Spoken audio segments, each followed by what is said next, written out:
Na aula de hoje vamos estudar o Brasil holandês. Por que a Holanda invadiu o Brasil? Vamos ver as causas. Tudo começa no ano de 1578, quando o jovem rei de Portugal, Dom Sebastião, desaparece durante uma batalha no Marrocos, a Batalha de Alcácer Quibir. O trono português estava vago. O parente mais próximo, Filipe II, assume 2 anos depois, em 1580. A partir daí, Portugal perde sua autonomia. É anexado pela Espanha, que na época era considerado o país mais poderoso do mundo. As consequências para Portugal dessa União Ibérica. Em geral, as consequências não foram boas. Portugal perdeu seu poder de definir sua política externa. Portugal passou a ser visto também como inimigo, até de velhos amigos como Inglaterra e Holanda. Portugal perdeu uma boa parte de suas colônias ao redor do mundo, tanto para ingleses como holandeses. Portugal perdeu também uma boa parte de seus navios na fracassada tentativa de Filipe II em invadir a Inglaterra em 1588. Havia outro problema, que era a Holanda. A Holanda tentava se libertar do domínio espanhol, já que era um território pertencente à Espanha. Essa guerra de independência holandesa foi chamada de Guerra dos 80 Anos. Foi por causa dessa guerra que a Holanda, também conhecida como Províncias Unidas, ou Países Baixos, ou República Holandesa, ou Estados Gerais, decidiu invadir o Brasil. A Holanda era uma potência econômica. Além disso, uma boa parte da população era protestante. A Holanda tinha uma economia pujante, uma gigantesca frota de navios mercantes, tinha uma lucrativa parceria comercial com Portugal, de onde iam buscar o açúcar para refiná-lo e vendê-lo ainda mais caro.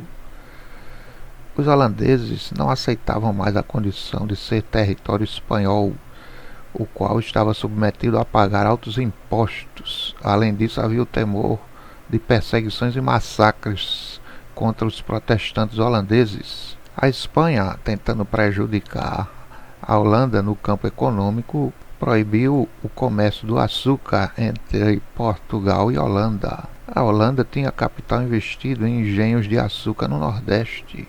Não restou à Holanda nenhuma outra opção a não ser invadir o Nordeste brasileiro, para não perder o lucrativo negócio do açúcar. Sendo assim, a Holanda decidiu invadir primeiramente a capital da colônia, Salvador. Quem invadiu o Brasil foi uma empresa ao serviço da Holanda, a WIC. Era uma empresa privada portadora de carta de concessão que lhe dava direito a alguns privilégios comerciais.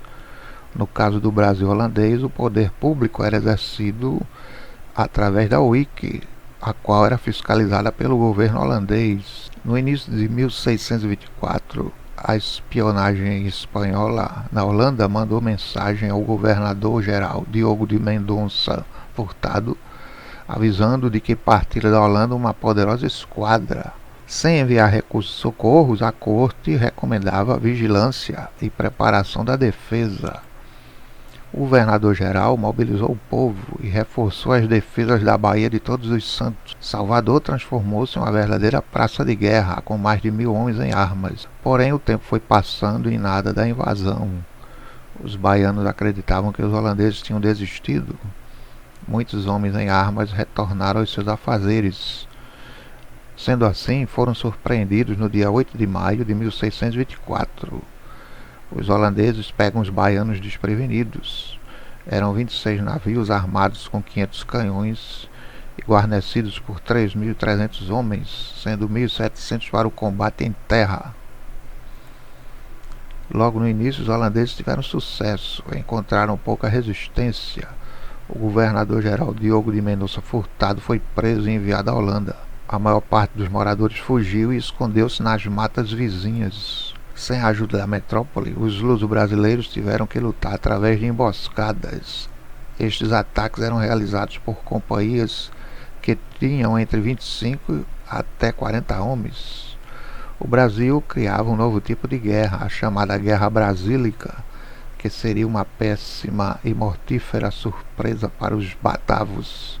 No dia 29 de março de 1625, a Espanha mandou reforços através de uma poderosa esquadra luso-espanhola sob o comando de Dom Fradique de Toledo. Eram 38 navios espanhóis, 20 portugueses e 4 napolitanos, 1.185 canhões e 12.563 homens. No dia 30 de abril de 1625, os holandeses capitulam após estarem cercados e sofrendo bombardeios. Chegava ao fim a primeira invasão holandesa, mas a Holanda não desistiu.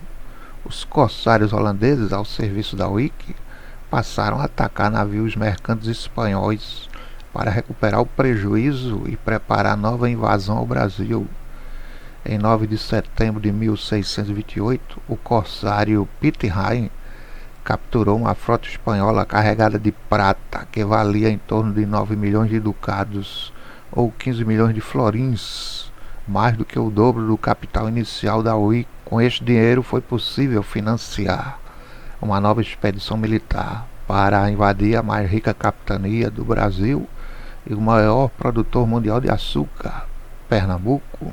Os espiões a serviço da Espanha informaram ao governador de Pernambuco, Matias de Albuquerque, sobre a possível invasão da capitania. Matias reforçou as defesas de Olinda e Recife, armou um efetivo de 1.000 homens, formou 4 companhias. No dia 15 de fevereiro de 1630, uma enorme esquadra holandesa, composta por mais de 67 navios, com um contingente de 7.280 homens, atacou Olinda e Recife. Enquanto trocavam tiros contra os fortes pernambucanos, os holandeses despacharam 16 navios, com 2.948 homens, sob o comando do coronel Wardenburg, para desembarcar mais ao norte, na praia de Pau Amarelo.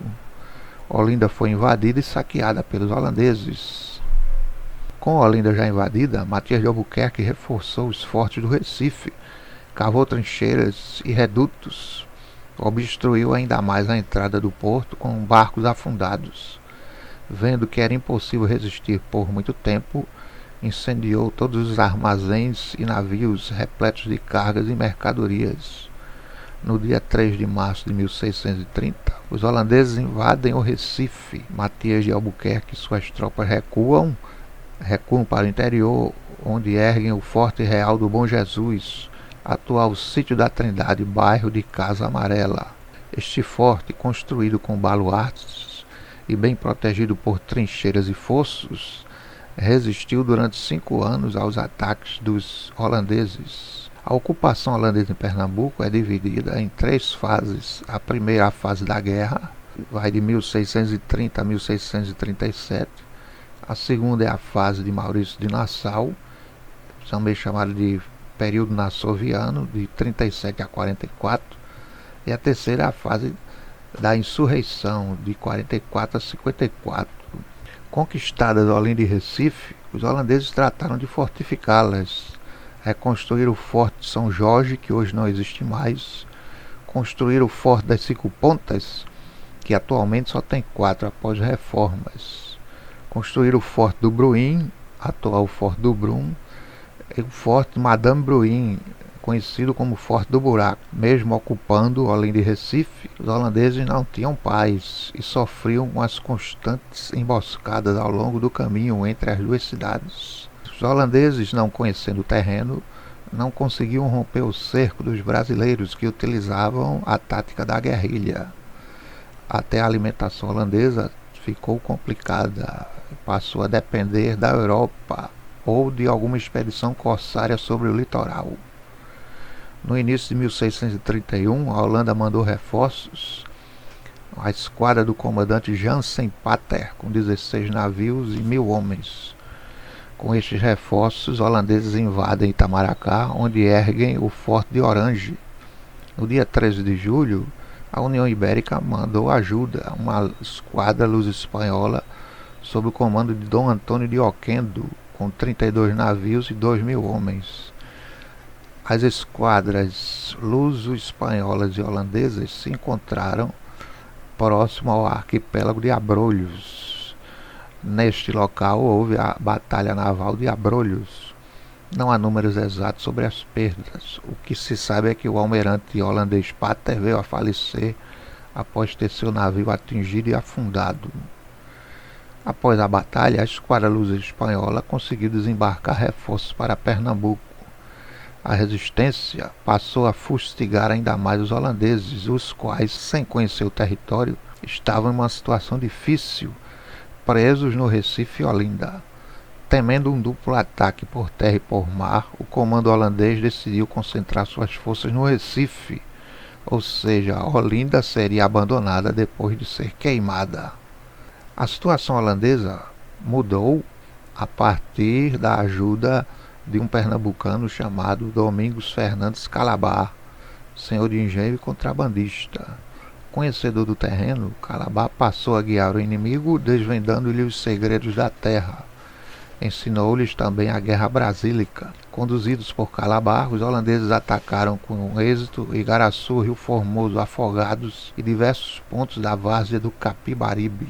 Em 8 de junho de 1635, após um cerco que durava 4 meses, o Arraial do Bom Jesus capitulou. Foram mais de 5 anos de resistência. Matias de Albuquerque já havia fugido com tropas para o sul da capitania. Em Porto Calvo, atualmente pertencente a Alagoas, as tropas de Matias de Albuquerque encontraram-se com tropas holandesas, estando Domingos Fernandes Calabar entre eles. Os pernambucanos vencem o conflito e Calabar é enforcado. O avanço holandês não foi resultado apenas da ajuda de Calabar. O que também contribuiu foi o aumento dos investimentos da UIC e a troca de comando militar. A chegada do coronel polonês Krzysztof Artuszewski, que foi importantíssima para a vitória holandesa. Ele ouviu os palpites de Calabar sobre como fazer a chamada Guerra Brasílica. Com a vitória sobre os luso-brasileiros, os holandeses contratam o nobre alemão Maurício de Nassau para comandar o Brasil holandês. É a fase de ouro da presença holandesa no Brasil, chamado de período nassoviano, que durou 7 anos. As principais ações de Nassau: a recuperação de engenhos, concessão de empréstimos, tolerância religiosa pela primeira vez na América Portuguesa. Protestantes, católicos e judeus conviveram pacificamente. Nassau trouxe uma missão científica, artística, cartográfica, composta por pintores, paisagistas, urbanistas e cientistas. Destacou-se no campo da pintura 2 grandes nomes, Franz Post e Albert Ecaute. Em 1644, Nassau deixa a UIC e volta para a Holanda. Embora tenha conquistado uma boa parte do território brasileiro e também territórios na África, Nassau não estava agradando a UIC. A administração de Nassau demorava para gerar lucros. Pressionado, Nassau pediu demissão. A UIC enviou uma junta administrativa para governar o Brasil holandês. Essa junta administrativa não teve o mesmo cuidado nas relações com os senhores de engenho. E além de proibir o catolicismo numa terra onde só havia católicos, começou a executar as dívidas e tomar os engenhos. Os luso-brasileiros resolveram então partir para a luta armada para expulsar os holandeses. Durante 10 anos ocorreu em Pernambuco a insurreição pernambucana, a qual conseguiu em 1654, após muita luta e algumas batalhas famosas como a Batalha dos Montes das Tabocas e as Batalhas dos Guararapes, expulsar os holandeses.